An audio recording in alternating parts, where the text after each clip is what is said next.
made two statements I want to clarify.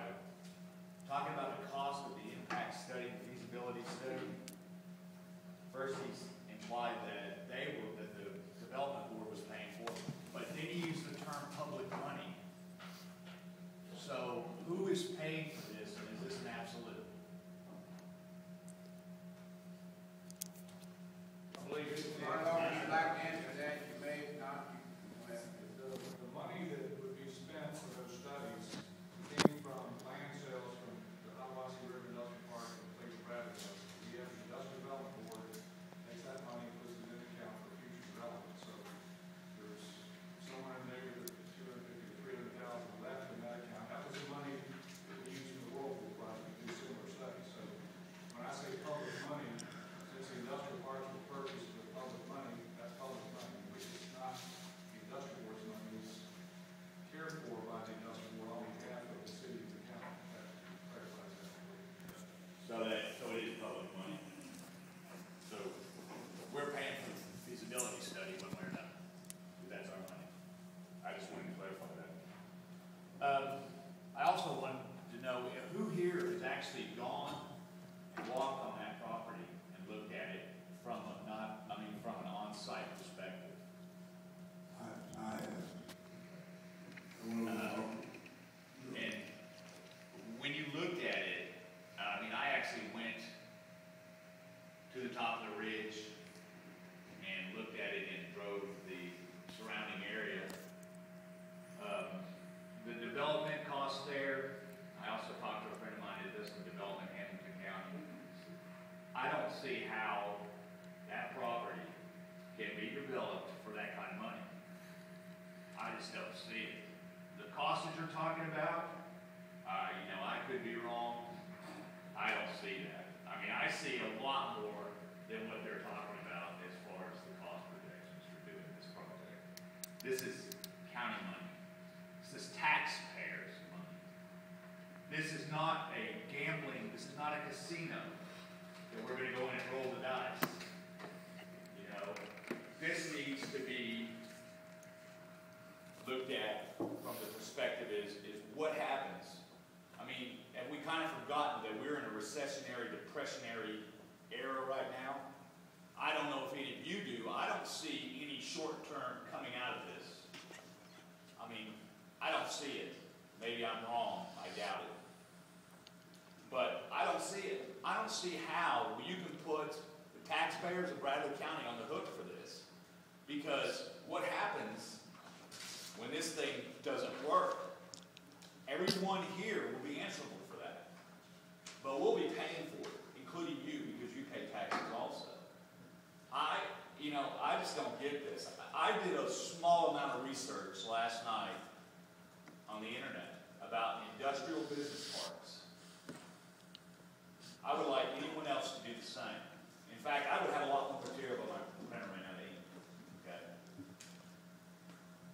And I did it not just in this region, but all over the country, looking at the future prospects of business and industrial parks. If you go and read that, you will see that the outlook is not positive. I've got this is from Vermont.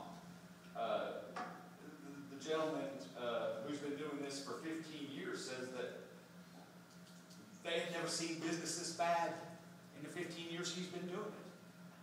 They're having to get people into these parks. They're having to take away the taxes, give them all kinds of incentives. Once you do that, how does this pay for itself? Financially, I had someone ask me the other day, what's your involvement? I don't even own property in Bradley County. But you know what? This is my personal opinion, and this is a debacle fixing to fall on the whole county. Because I don't see how it works. Maybe somebody can enlighten me somehow. I don't see how it works. I went out and walked that property. And for you to see that, and you can explain to me how your water runoff is not going to contaminate those two creeks. I am not an environmentalist by any stretch of the imagination. But I am an outdoorsman.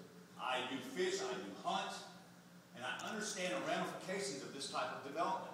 When I go out there and look at this, and I look at the downstream portion of where that water is going to go, How do you keep it out of those creeks?